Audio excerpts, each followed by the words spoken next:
Back to my channel. ఈరోజు ఏం జరగబోతుందో తెలుసుకుందామా? ఇంకా ఎపిసోడ్లోకి వెళ్ళిపోతే జోష్న దీపమెళ్ళలో ఉన్న తాళినైతే తెంచేస్తుంది. ఇక అది చూసి ఇంట్లో వాళ్ళందరూ కూడా షాక్ అయిపోతారు. ఇక సుమిత్ర ఒక్కసారిగా జోష్న చెంప పగలగొడుతుంది. మమ్మీ నోర్బై, ఏం చేసావో నీకు అర్థమవుతుందా? ఒక ముత్తైదు మెడలో తాళిని తెంచడం అంటే ఏంటో తెలుసా? దానికి అర్థం ఏంటో తెలుసా? సుమిత్ర, నీ కూతుర్ని దీని గురించి అడిగితే ఎలా చెప్తుంది? తనకి ఎదుటివారి కన్నీళ్ళని చూసి సంతోషపడడం తప్ప ఎదుటివారి సౌభాగ్యం గురించి తెలీదు కదా. ఏంటి దశరథ అలా మాట్లాడుతున్నావు? ఈ దీపే జోష్ననేదో కోపం తెప్పించుండొచ్చు, అందుకే జోష్న ఈ పని చేసి ఉండొచ్చు. పారు, నీకింత జరుగుతున్నా ఇక్కడ దీప తప్పు నీకు కనిపిస్తుందా? దీప ఏం తప్పు చేస్తుందని జోష్న ఈ పని చేయాలి? అసలు తాళి పట్టుకోవాల్సిన అవసరం ఏముంది? దీప నన్ను పెళ్లి చేసుకోమని చెప్తుంది. దీప మెడలో ఉన్న ఈ తాళి వల్లే కదా దీపకి నా ముందు మాట్లాడే ధైర్యం వచ్చింది. అందుకే దీప తాళిని పట్టుకున్నాను. ఇంతలో ఇలా జరిగింది. షటప్ జ్యోత్స్న, నువ్వు రోజు రోజుకి మనిషిగా మనిషి అన్న విషయాన్ని మర్చిపోయి బతుకుతున్నావు అని కార్తీక్ అంటాడు. బావా నోర్బై, నువ్వు రోజు రోజుకి పారిజాతంతో తిరిగి మనిషివి ఎలా ఉంటున్నావో కూడా అర్థం కాకుండా తిరుగుతున్నావు. నట్టింట్లో ఒక ఆడపిల్లకి ఇలాంటి పరిస్థితి తీసుకొస్తావా?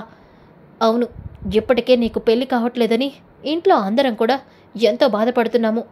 నీకు ఎప్పుడు పెళ్ళి అవుతుందని ఎదురు చూస్తూ ఉంటే నువ్వేమో ఇలాంటి పని చేస్తావా? ఇప్పటికే ఈ ఇంటి ఆడపడుచు కన్నీళ్ళ వల్ల ఈ ఇంటికి సుఖశాంతులు ఉండవు, ఈ ఇంట్లో శుభకార్యం జరగదు అని దీక్షితులు గారు చెప్పారు. ఇది సరిపోనట్టు ఇప్పుడు దీపని కూడా ఈ నట్టింట్లో ఏడిపిస్తున్నావా అని సుమిత్ర అంటుంది. దాంతో దశరథ, కరెక్ట్గా చెప్పావు సుమిత్ర, ఈరోజు ఒక కన్న తల్లిలా కాదు, ఒక ఆడదానిలా మాట్లాడావు అని అంటాడు. ఇక డాడీ అని జ్యోత్స్న అంటూ ఉంటే, షటప్, ఇక నువ్వు ఒక్క మాట కూడా మాట్లాడడానికి వీల్లేదు. పెద్దయ్య గారు, ఇప్పుడు మీరు ఈ జోష్నని ఎన్నన్నా ఏం ప్రయోజనం? నా మెడలో ఉన్న ఈ తాళి ఈ పరిస్థితికి వస్తే నా గుండె తట్టుకోలేకపోతుంది. ఇప్పుడు దీనికి జోష్న ఏ సమాధానం చెప్తుంది? మళ్ళీ దీన్ని అతికించగలదా? మళ్ళీ దీన్ని ఎప్పట్లాగే ఉంచగలదా? చెప్పండి పెద్దయ్య గారు అని అంటుంది. దాంతో శివనారాయణ, చూడమ్మ దీప, నీ కన్నీళ్ళు, నీ బాధ, నీ ఆవేదనకి కారణం ఉంది. దాన్ని ఎవరు కూడా ఏమీ చేయలేరు. కానీ నీ బాధని, నీ ఆవేదన్ని నేను తగ్గిస్తాను. జోష్న చేసిన తప్పుని నేను సరిదిద్దుతాను. తాత ఇప్పుడు ఏం చేయబోతున్నాడు? దీపా, నీ మెడలో ఉన్న ఈ పసుపు తాడిని నేను తెంచినందుకే నువ్వు ఇంత బాధపడుతున్నావు. కావాలంటే దీనికి సంబంధించిన డబ్బులు నేను ఇస్తాను. బంగారం తాడే కొనుక్కో, ఏముంది? జోష్న, కొనుక్కుంటే వచ్చే తాడు పసుపు తాడు అవదు. అది ఎంతో పవిత్రతతో కూడింది. పెళ్ళైన వాళ్ళకు తప్ప అది నీకెలా తెలుస్తుందిలే అని కార్తీక్ అంటాడు. పారిజాతం, ఒరేయ్, నా మనవరాల్నే అంత మాట అంటావా? నోరుమూని పారిజాతం, ఒక్క మాట కూడా మాట్లాడద్దు.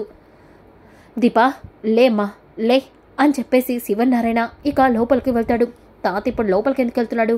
దీపకి బంగారం కొనుక్కోవడానికి డబ్బులు ఇస్తున్నాడా? ఈ ముసలాడు ఇప్పుడు ఏం చేయబోతున్నాడు? మొన్న కూడా ఈ దీప తండ్రి దానికి 25,000 వెళ్ళిచ్చాడు. ఇప్పుడు ఎంత తగలేస్తాడో ఏంటో అని చెప్పేసి అనుకుంటూ ఉంటే ఇక అప్పుడే శివనారాయణ జోష్న తాలిబొట్టుని తీసుకొస్తాడు. జోష్న, ఈ తాలిబొట్టుని నా మనవరాలి మెడలో కట్టించాలి అనుకున్నాను, కానీ ఈరోజు ఈ ఇంట్లో దీప కన్నీళ్ళు చూడకూడదు అనిపించింది. అందుకే దీపకి న్యాయం చేయాలి అనుకుంటున్నాను అని చెప్పేసి శివనారాయణ ఆ తాళిని తీసుకొచ్చి, ఇక కార్తీక్, ఈ తాళి దీప మెడలో వెయ్యు. ఏంటి, ఏం మాట్లాడుతున్నా తాత?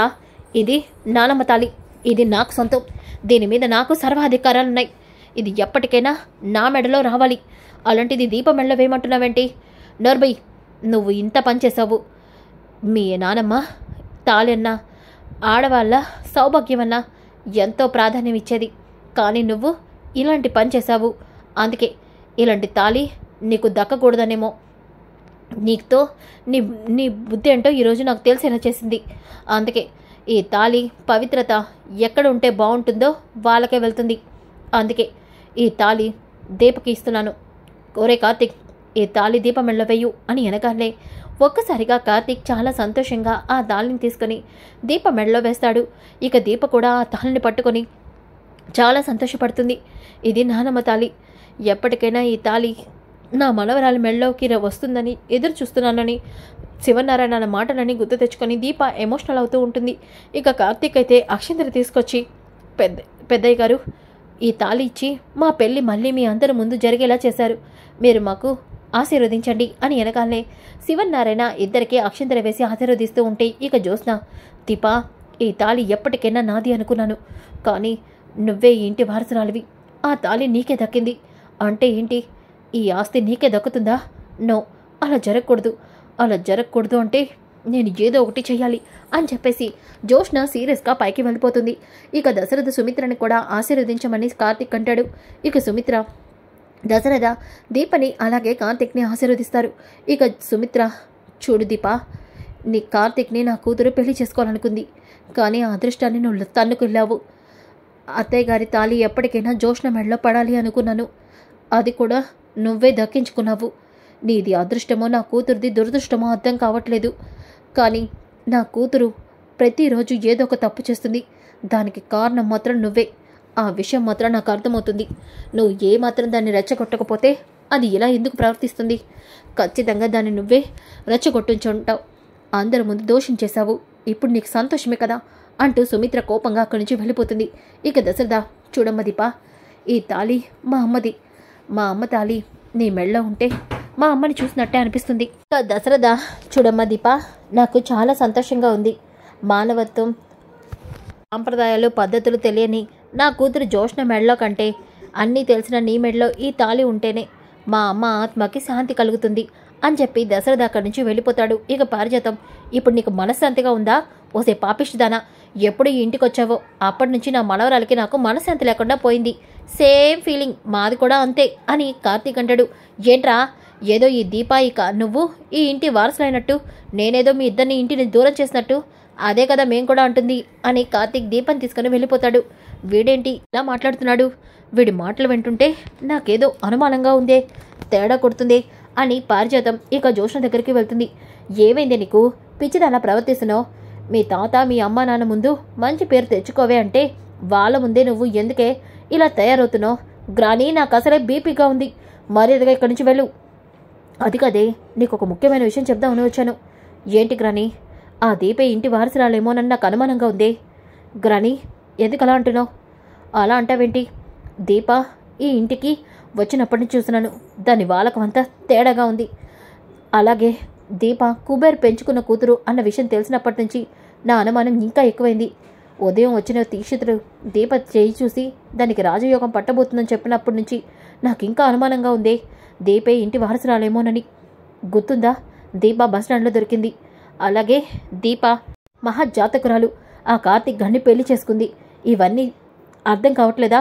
గ్రాని, ఏదో జరిగిందని ఆ దీపని ఇంటి వారసురాలు చేయాలని చూస్తే మాత్రం అస్సలు ఊరుకోను. వారసురాలు ఎప్పటికీ ఇంటికి రాదు. ఎందుకంటే వచ్చినా నేను దాన్ని ప్రాణాలతో ఉంచను. ఈ ఇంటికి ఎప్పటికీ నేనే వారసురాలని, దశరథ సుమిత్ర కూతుర్ని నేనే. ఈ విషయంలో ఎట్టి పరిస్థితుల్లోనూ మార్పు రాదు. వెళ్ళు గ్రాని అని చెప్పేసి అంటుంది. దాంతో అక్కడి నుంచి జోష్న వెళ్ళిపోతుంది. ఇంతలోకి జోష్న, గ్రాని, నీ అనుమానం ఈరోజు నిజమై అబద్ధమని నిన్ను నమ్మించగలిగాను. కానీ రేపే దీప ఈ ఇంటి వారసులన్న విషయం ఖచ్చితంగా తెలిసిపోతుంది. తెలియకుండా ఉండాలంటే నేను ఏదో ఒకటి చేయాలి. అవును, వీలైనంత త్వరగా దీపని పైకి పంపించాలి. దీపని పైకి పంపించడం కంటే ముందుగా ఇంట్లో వాళ్ళ ముందు దీపని ఫూల్ని చేయాలి. అవును, దీపని ఏ రకంగా ఫూల్ చేయాలో నాకు తెలుసు కదా, చెప్తా అని చెప్పేసి ఇక జోష్న అయితే అనుకుంటుంది. ఇక రెండో రోజు కాంచన దీపం చూసి చాలా సంతోషపడుతుంది. దీప, మా అమ్మ తాళి నీ మెళ్ళో ఉంటే నాకెంతో సంతోషంగా ఉంది. అది కూడా మా నాన్నని చేతుల మీదుగా ఇదంతా చేయించాడు అంటే నేను నమ్మలేకపోతున్నాను. లేదమ్మా, ఆ మనిషిలో బాగా మార్పు వచ్చింది. ఆయన చాలా మారారు. అత్తయ్య, జోష్న మాటల వల్ల ఆ ఇంట్లో వాళ్ళు అలా ఉన్నారు తప్ప వాళ్ళకి ఎప్పుడు మీ మీద, బావ మీద ప్రేమ ఉంది. ఆ ప్రేమని మేము ఖచ్చితంగా బయటికి తీసుకొస్తాం. నాకు నమ్మకం కుదిరింది దీప. ఇన్ని రోజులకి మా నాన్నలో మార్పు వచ్చిందని నాకు అనిపిస్తుంది. త్వరలో ఈ రెండు కుటుంబాలు ఒక్కటవుతాయి అనిపిస్తుంది. నాకు కూడా అలాగే అనిపిస్తుంది చెల్లమ్మ అని చెప్పేసి అనసూయ కూడా ఉంటుంది. ఇక కార్తీక్, ఆలస్యం అవుతుంది దీప, మనం బయలుదేరదాం పదా అని చెప్పేసి దీప కార్తీక్ ఇద్దరు కూడా ఇక బయలుదేరతారు. దీప, చాలా సంతోషంగా ఉన్నావు కదా నువ్వు?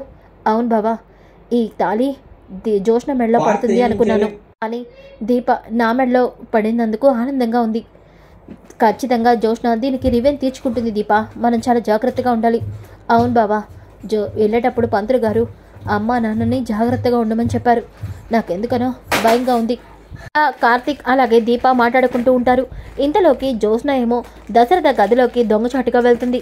డాడీ, ఈ టాబ్లెట్లే కదా వేసుకుంటాడు, వీటిని మార్చేసి డాడీ ప్రాణాన్ని తీసేస్తే ఖచ్చితంగా ఇది దీపం మీదకే వెళ్తుంది అని చెప్పేసి ట్యాబ్లెట్లు మారుస్తూ ఉంటుంది. అప్పుడే అక్కడికి సుమిత్ర వస్తుంది. జోష్న ఏం చేస్తున్నావు? ఏం లేదు మమ్మీ అంటూ జోష్న అక్కడి నుంచి కంగారుగా వెళ్ళిపోతూ ఉంటే ఇక సుమిత్ర ఎప్పుడు లేని జోష్న రూమ్లోకి వచ్చి టాబ్లెట్స్ తీస్తుందేంటి, ఏమై ఉంటుంది అని చెప్పేసి సుమిత్ర ఇక టాబ్లెట్స్ వైపు చూస్తుంది. టాబ్లెట్స్లో మార్పు ఉండడంతో ఇదేంటి టాబ్లెట్స్ వేరే టాబ్లెట్స్లా ఉన్నాయి, జోష్న ఈ టాబ్లెట్స్ని ఇక్కడెందుకు పెట్టింది అని చెప్పేసి టాబ్లెట్స్ తీసుకొని ఇక జోష్న దగ్గరికి వెళ్ళబోతూ ఉంటే జోష్న అప్పుడే ఫోన్లో మాట్లాడుతూ ఉంటుంది. నువ్వు ఇచ్చిన టాబ్లెట్లు వర్క్ చేస్తాయి కదా, ఖచ్చితంగా దాని ద్వారా ఆ మనిషి చస్తాడు కదా మేడం, 100% ఆ టాబ్లెట్ వేసుకున్న ఒక్క క్షణంలోనే 10 నిమిషాల్లోనే ప్రాణాలు పోతాయి, అవి అంత పవర్ఫుల్ టాబ్లెట్స్. సరే అయితే అని చెప్పేసి అంటుంది. ఇక సుమిత్ర వెనకాలే ఉంటుంది. జోష్న చెంప పగలగొడుతుంది. మమ్మీ ఏంటి, ఏం చేస్తున్నావే నువ్వు? మీ డాడీ వేసుకున్న టాబ్లెట్లు మార్చి అలాంటి టాబ్లెట్లు ఎందుకు పెట్టావు? అసలు నువ్వేం చేస్తున్నావో నీకు అర్థమవుతుందా అని వెనకాలే అది మమ్మీ అని అంటూ ఉంటే ఏం చేస్తున్నా జోష్న నువ్వు అని చెప్పేసి అంటుంది. సో ఫ్రెండ్స్, కమింగ్ ఎపిసోడ్ చాలా ఇంట్రెస్టింగ్గా ఉంటుంది. Don't miss. ఈ వీడియో నచ్చితే తప్పకుండా లైక్ చేసి షేర్ చేయండి. Thanks for watching. Back to my channel. ఈరోజు ఏం జరగబోతుందో తెలుసుకుందామా? ఇంకా ఎపిసోడ్లోకి వెళ్ళిపోతుంది.